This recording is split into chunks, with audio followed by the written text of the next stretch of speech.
శ్రీమాత్రే నమః. భక్త బంధువులందరూ కూడా నమస్సుమాంజలి. గురుదేవుల పాదపద్మాలకు శిరసాష్టాంగ నమస్కారాలు. ఈరోజు చెప్పే విషయం ఏమిటంటే కనుక వినాయక చవితి నాడు చంద్రుని చూస్తే ఏం జరుగుతుందో చెప్పుతూ ఉన్నాను.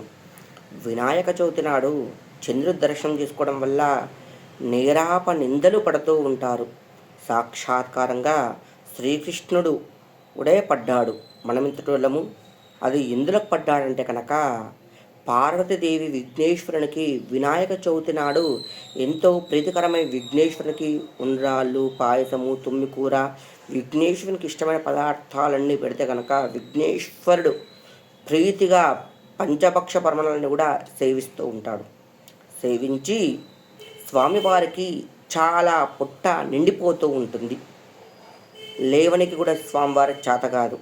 అప్పుడు లేస్తూ నడుస్తూ వస్తూ ఉంటాడు. అప్పుడు చంద్రుని చూసి పకపక నవ్వుతూ ఉంటాడు. అప్పుడు చంద్రుని చూసి నవ్వే వరకే ఆ పుట్ట పగిలిపోతుంది. స్వామివారి పుట్ట పోయే వరకే పార్వతీదేవికి ఆగ్రహణ కోపం వచ్చింది.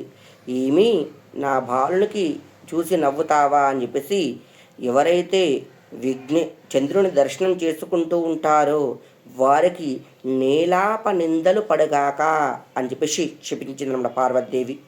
అప్పటి నుండి ప్రతి ఒక్కరు కూడా చంద్రుని దర్శనం చేసుకుంటే కనుక అప్పుడు నీలాప నిందలు పడుతూ ఉంటాయి.